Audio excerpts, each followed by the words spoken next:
I'm going to talk about junk journals and gift wrap.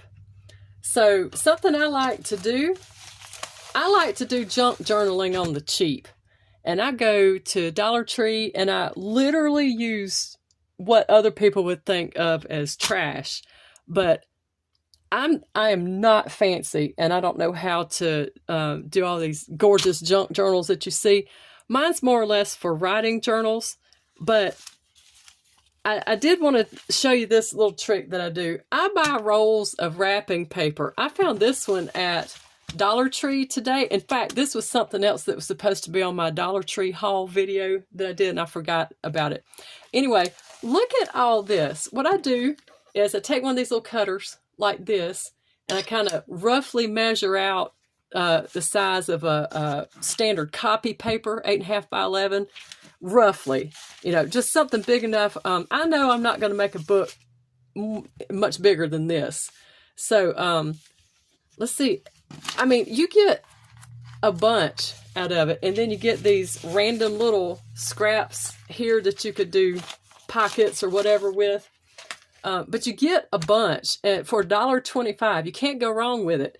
It's kind of thin, but what you can do is when you get ready to put it in your journal, you could just back it up with the same color or different color and either glue it or stitch it together, after you get your size of your page cut down.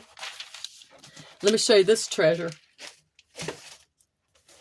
Here's another wrapping paper that I found. I think I got that at Dollar General, but I used that for gift wrap for this year.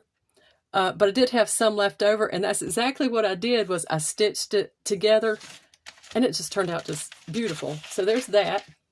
I mean, you can get wrapping paper for cheap. All right, this was a treasure I found at Walmart. Now, this pack had 4 rolls in it, I think. And look at all these gorgeous, gorgeous colors that came with it. See that's what sold me, the bird. I love that. That was cute. There's that one. And I just cut these up, like I said, into roughly 8.5 by 11 pieces, and then I had the scraps left over. But this paper here is super thick.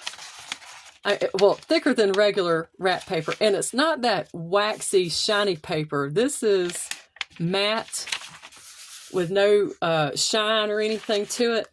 And that's what I'm going to do with this is just stitch it together to have a front and a back. Look at all that you get out of all that wrapping paper. I think I paid $3 for all those rolls, but it sure is a lot cheaper than the scrapbook paper that you buy at the box stores. Now, am I going to stop buying scrapbook paper? No, you have to get that when it's on sale. But I just thought I'd throw this out here in case somebody's doing junk journaling on the cheap, and that's just an easy way to get stacks and stacks of scrapbook paper.